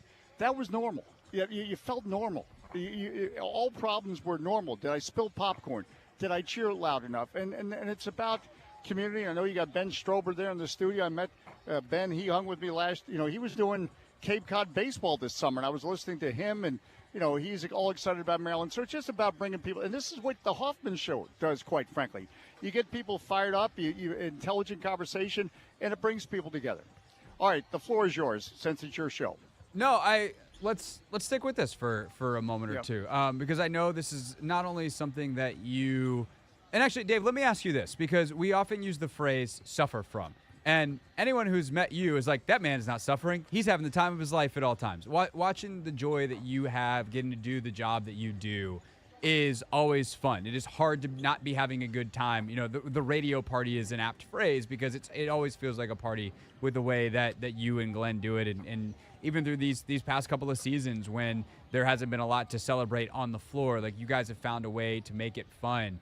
So when you think about your own life experience, doing what you've done for so long with the disease that you have, like how would you describe how that's impacted? I mean, saying how does it impact your life? We could be here all night, but specifically the way that you do the job. Well, it's because that community I talk about, you could feed off energy. And that's, the thing about MS, you can look at someone like me and say, well, he looks normal. Although nobody's ever looked at me and said, well, he looks normal. but that's true of a lot of people that whatever you're dealing with, A to Z. So it requires I know this is silly, but it's why we always talk about how, dogs have the right attitude. It's the same walk every day, but God, do they go at it with enthusiasm and excitement and vigor. And it's why when I've talked about, this team as I go back and forth here, and people think, well, what is he drinking? And if he's enjoying this team, well, these are young guys that are just enjoying every day in the NBA. Yeah, of course they'd like to be 60-20 versus 20-60, but doggone it, they're in the NBA. And look, we if you're alive, you have a chance. And I'm not being, bring out the violins here, but if you're alive, you have a chance to make a difference. And it does take a conscious effort to say, you know what, I'm gonna say hello to somebody. I'm gonna make somebody's day, because too often. A week ago we lost John Feinstein, or whatever week. I'm losing track of the time. I'm not going to have another conversation with my friend Pete Medhurst, who we know, who filled in on Nationals and Navy. He was younger. He's younger than me. He was. I mentored him. I didn't expect to lose him this year at the age of 55, for goodness sake. So That just sees every moment. Do I like talking to you every time on the Hoffman show? Is it just another live hit? No, it's not another live hit because it gives us an excuse to get together, talk, and hopefully we share some knowledge or share some laughs or whatever. But every moment really is important. I get up today and I'm walking. I'm still walking. I'm still talking. I know a lot of people that wish I wasn't still talking, but I'm going to keep going, and that's what it's about. And that's why we do need each other, because to help pick each other up. Because look, I'm wearing an orange tie tonight because orange is MS Awareness Month. Let me tell you something. As I put on this tie today, I have a right arm that doesn't work. So believe me, I let out a few cuss words. But I'm like, you got it, and I'm not going to say them because I want you to keep the job, and I want to keep the job. Thank you.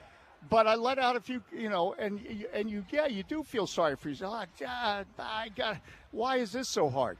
But other people have it harder. Then you get out the door and just get after it. Dave Johnson's with us here on the Hoffman Show, of course, the play-by-play voice of the Wizards on the radio, and an inspiration to so many. And talking to us about Neuro Awareness Night for the Wizards tonight at Capital One Arena. They'll also play a basketball game against the Toronto Raptors. There's a lot of games we've talked about, Dave. We can keep talking about this. This is more important. It's something that you care about. So I want to ask you this one more on a more personal front. And then maybe I'll ask, if we have time left, I'll ask you a question about the game too, because theoretically that's why we came together. But you mentioned your mom a little bit earlier. But I'm curious, who are the people in your life that keep you going, or that inspired you to have that attitude and in the days that it becomes hard and you have that moment of like, this stupid tie, even though I love this tie because the orange, but I wish it would tie easier. Right. Who are the people that you think about to kind of get you back on track? Look, it's my dad, who was my mom's caretaker, and that's part with Ryan Zimmerman, one of his charities, is his mom has MS, and he does a camp for kids of MS. In other words, if their parents have MS. As mine did, it's not you're the caregiver. The role is reversed. So this is why with the MS Society, when we want to create the community and want to raise the funds, or want to raise awareness. And yes, money helps, but raise awareness because it's not just the person that has the disease. It's all the family members, aka caregivers, that are impacted. So I watched my dad, he would get up every morning and make me breakfast, and because my mom couldn't, and he would do all look, men and women can do everything, but he would do the traditional mother chores, quite frankly, and still go to work and come home and keep a smile and keep a laugh, and through some, difficult times, but we got through it with humor. And he used to always have a phrase when things were, really, hitting the fan, so to speak. He would turn to me and say, "Well, how do you like it so far?" It would just kind of break me up because it's like we got the iceberg on the left side and the Titanic on the right, but we laugh through it, and that's why I enjoy. What I do, when I lose, because there's real life and death issues going on in this world. This is not one of them. You want your team to do well. You suffer with your team. That doesn't mean you shouldn't have passion for your team, but just know that as I've done this for so many years, NBA guys and players and executives, they are trying their best every night, every game, because it's every day is so valuable. And now I've gotten way off track, but I think you know what I'm saying. I hope there was some sense in there. No, there's a lot of sense in there, and I appreciate you being willing to share your story with us. I know a lot of folks listening probably know some parts of it, but the fact that you're willing to talk about it and raise that awareness through your own story, your own experiences, and I also think that people listen to you, and you always kind of be like, I'm not just the PR Kool-Aid, and people are probably rolling their eyes, being like, okay, right. Dave.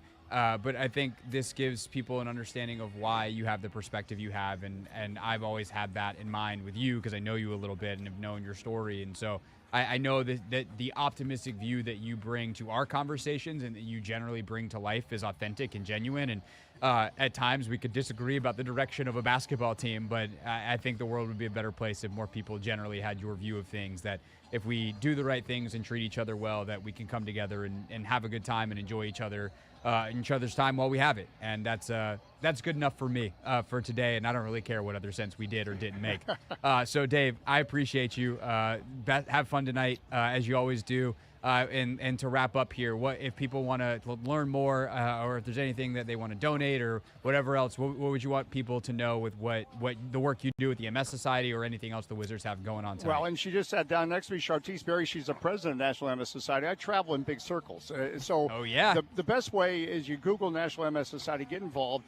It's a great community. As I say all the time, it's a shame about the disease, but my social life has gone through the roof because the MS people are just great to connect with. So it's a shame we can't walk straight, but we're a lot of fun, and we do dance at certain events. So, and it is good. And I always say I'm drinking the Kool-Aid, whatever, and I'm too optimistic. So, somebody does need to put me in check, because if I was running the Titanic, I'd say, no, we're okay. If we just make a left turn, we'll avoid that. So you don't want me captaining the Titanic, because I'm just gonna stay with it. That's why you need a balance in life. But this is just a great night with some great people, and I'm looking forward. And we're gonna play some basketball apparently too. Indeed, it'll be fun to watch these young guys get after it tonight. Obviously, the Wizards have kind of entered that form of the season, as have a couple of other teams. We can talk about that later in the week. But for now, Dave, have a great one. Thank you for your time. Thanks for your sharing your story with us, and enjoy the game tonight. Hey, listen, and I always mean thank you for your time and together. It was fun. My pleasure. Dave Johnson, everybody, with us here on the Hoffman Show.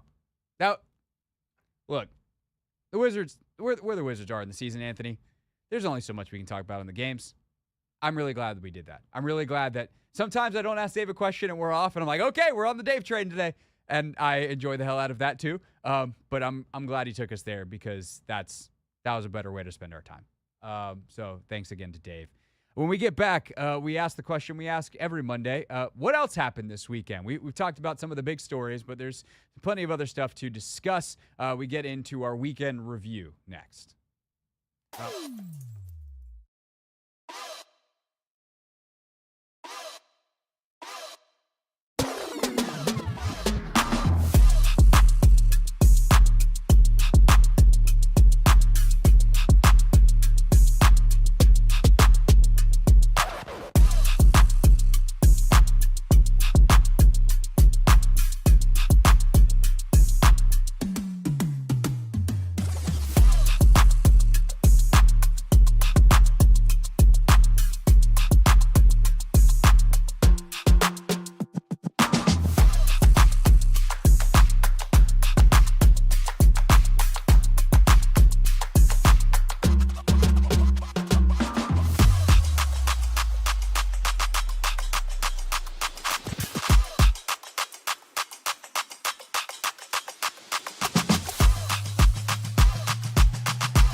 It's Hoffman Show, Team 980, always live as well on the free Odyssey app.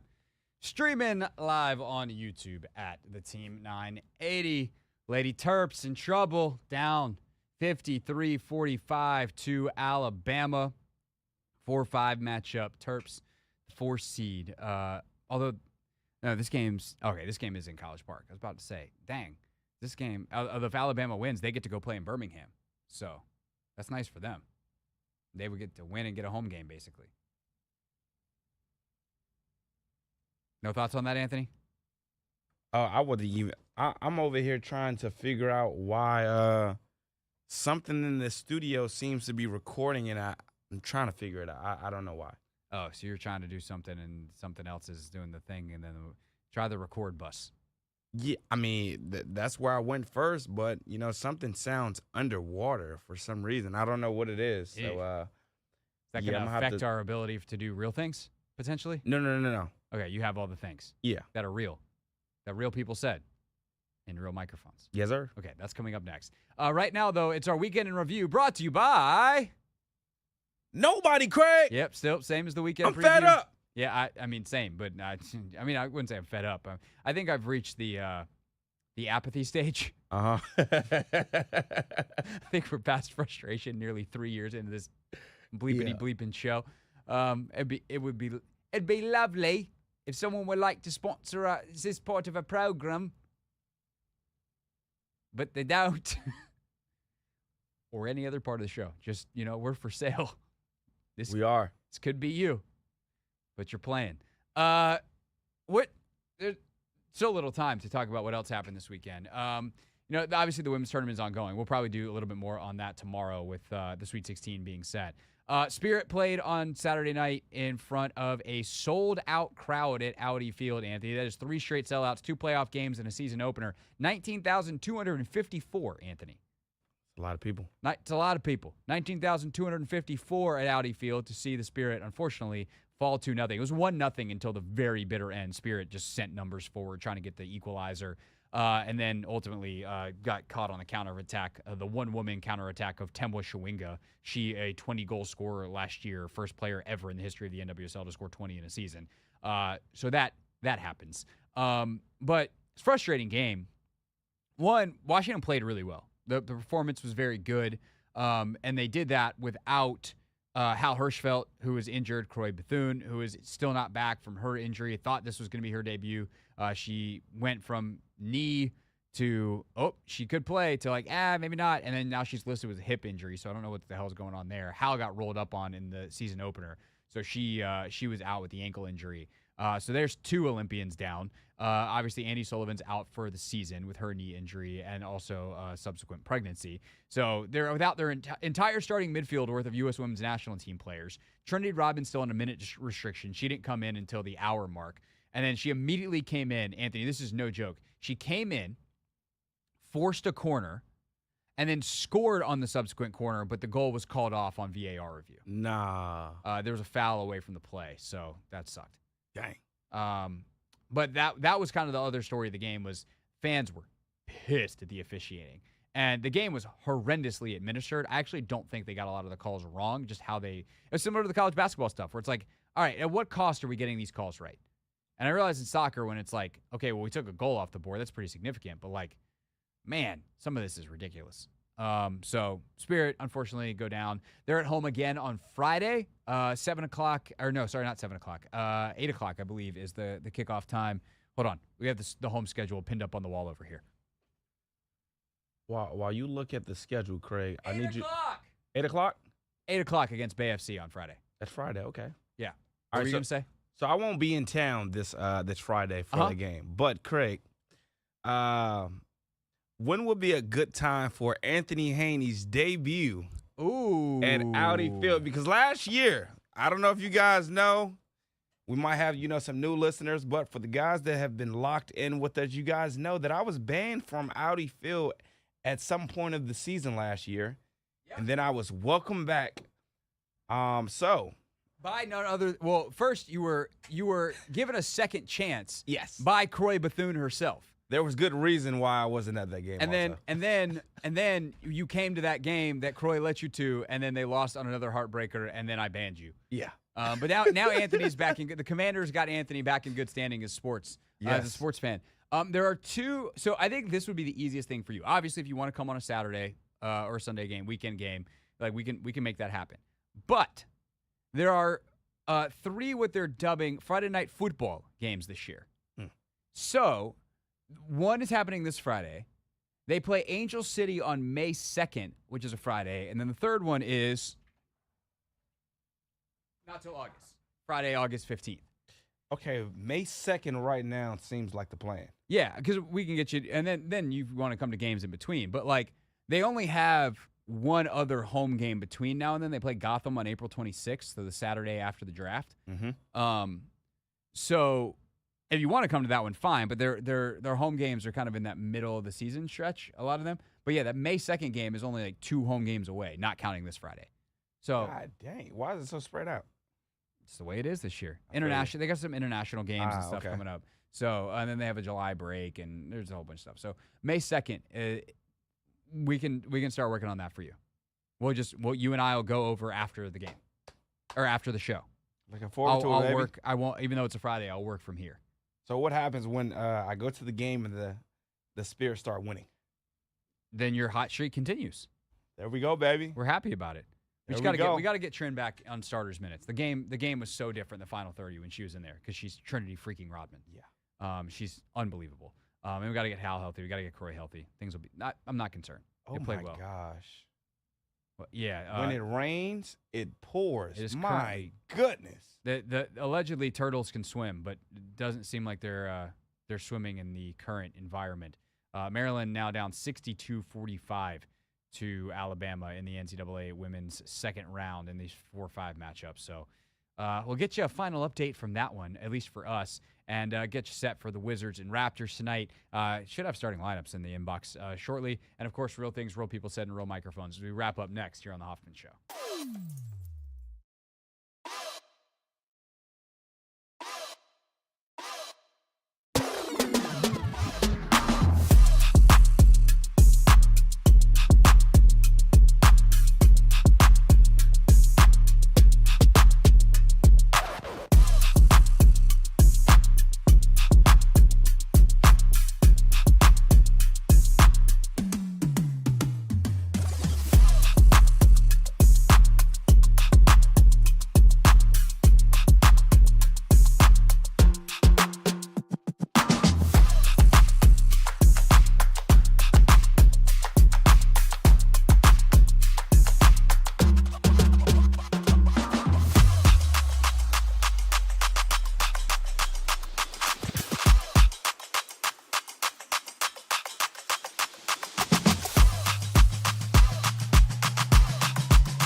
It's Hoffman Show, wrapping up here on the Team 980. Always live as well on the free Odyssey app.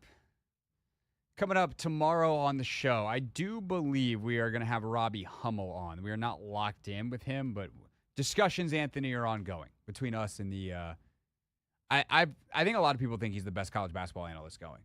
He did a phenomenal job this weekend. He's so good. He's so good. Our good friend Kevin Brown used to work with him at ESPN and is like, that dude's incredible. Yeah. Great to work with. So hopefully tomorrow we are going to have Robbie on talking Terps. It's a Vibe Check Tuesday, so we'll figure out what we want to do with that. Anything else that we got on the docket for tomorrow? Not off the top of my head. Okay. Well, I mean, I guess the women's Sweet 16 will be set. We can definitely Got check some big in games on tonight. Check in on where we're at through the Sweet 16. Might make a couple calls to see who can potentially talk about that. I'm trying to think if there's anything. I feel like we're missing something. I also feel like it's been quiet in the NFL for too long. We're going to have something dumb happen tomorrow. I saw something about Aaron Rodgers pop up, but I mean, he's going to drag this situation out, man. He is. Like, at what point do the Steelers go, like, we're good? You could always have Brooke on. True. Hey, Brooke, how miserable is your life right now in quarterback hell? Remember all those? We have, actually, Anthony, can you pull up the hour opener with Brooke? Because, so Brooke Pryor, who you might know from Get Up on ESPN, she also writes about the Steelers for ESPN.com, good friend. And we had her on at the Combine a couple years ago, and we were kind of joking about how, because this was in the middle of all the Snyder nonsense, how she just doesn't have to worry about so much that nonsense because she covers the Steelers. And we actually even turned it into one of our hour openers that we have on the show. We might have retired it. Yep, it's been retired. But it's still got to be in there somewhere. We deleted it? You didn't make like a retired folder? I didn't go in here and I don't think I deleted it though, Craig. All right, hold on. Now I got to look for it. Because there's the calmness in her voice is there were a couple that have been retired, but I didn't retire them. Or I wouldn't, if you moved them, I wouldn't know where you moved them. I mean, I don't think I moved them unless this is an archive folder, but I don't. Truth. Oh, it actually is still here. Oh, you found it? Yep. Okay. So we made this out of Brooke's appearance. Craig Hoffman. You don't have to worry about your owner. Right? And that is wonderful. The Hoffman Show. Now, I have a do not disturb that turns on at like 11:30, but I'm not worried that another lawsuit is going to drop or some more allegations or an ESPN story. And I love that for me. On the Team 980 and the Odyssey app. The thing is, now she's on quarterback watch 24/7. Yeah. And that quarterback that she's watching is Aaron Rodgers. Is her phone on Do Not Disturb? I don't know. I feel like Brooke is probably disturbed by this, no matter her phone setting. All right. We got Wizards coming up in just a little bit. Ladies and gentlemen, boys and girls, it is time to end the show. And that means the thing that I clicked. Thank you. Real things. Great. We're not going to be so this year. Real people. 5 and 11. Not very good. Set into real microphones. You know, the culture is actually damn good. We're going with Spirit Fingers today, Anthony? Yes, sir. What you know about them? Oh, no. It's... I feel like we have to get Spirit Fingers somehow to Spirit Game. It might be a little too making fetch happen, but there's got to be some way that someone can come up with something. Yeah. Just saying. All right. First, we got some final bits from the Maryland game. How did Derek Queen know that he had the toughness to go through and do what he did last night? Because he's from Baltimore. There was a timeout. You said, I'm not going to say the full thing, but you said, get me the ball when he came out of the timeout. Where does that confidence come from? I mean, so I think I'm from Baltimore, that's why. And then I kind of had it going all game. Me and my teammates had it going, and like I said, like they trusted me to take that last shot. I mean, Say there's a lot of history of some dudes from Baltimore that are built a little bit different. Nah, 2 takeaways from there. One, he said, I think I'm from Baltimore. That is funny. I did catch that, and I think that was hilarious. And then the second part, he just sounds so young, Craig. He does. Oh, my God. Like, he sounds like it's an terrible when all of a grader, sudden, all of a sudden when that happens, and you're like, I wasn't that young when I was that young. And then you, like, go back and look at photos or video, and you're like, oh, my God, I was. It's and now cringeworthy. I'm old. Do I look this old when I'm this old? Maybe. Oof. As for if Queen traveled or not on that play, CBS rules analyst Gene Steratore. It's a great play. It's a great ending, right? By rule, the dribble doesn't end until there's firm possession with one hand locked or more times than not with 2 hands. So we've got to look to see when the dribble ends. Dairy Queen makes the turn around the loop. At that point, when he brings it back up, we don't know if that's fully possessed. If he bobbles that at that point, he could continue to bobble that basketball all the way to the hoop without a travel. So you've got to wait until you can define firm possession. Now the dribble has ended. As I said, most times than not, it's when both hands come together.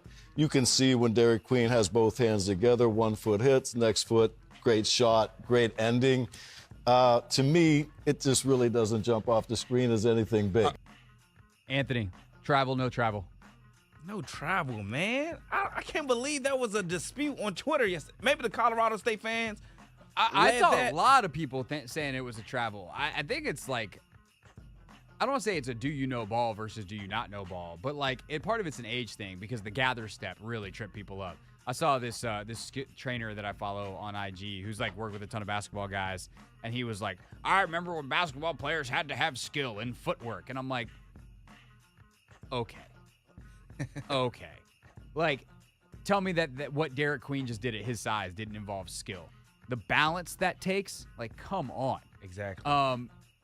The idea that he could bobble the ball all the way to the rim, that's a very loose interpretation of it. Like, if he's controlling, then I guess technically it's not bobbling.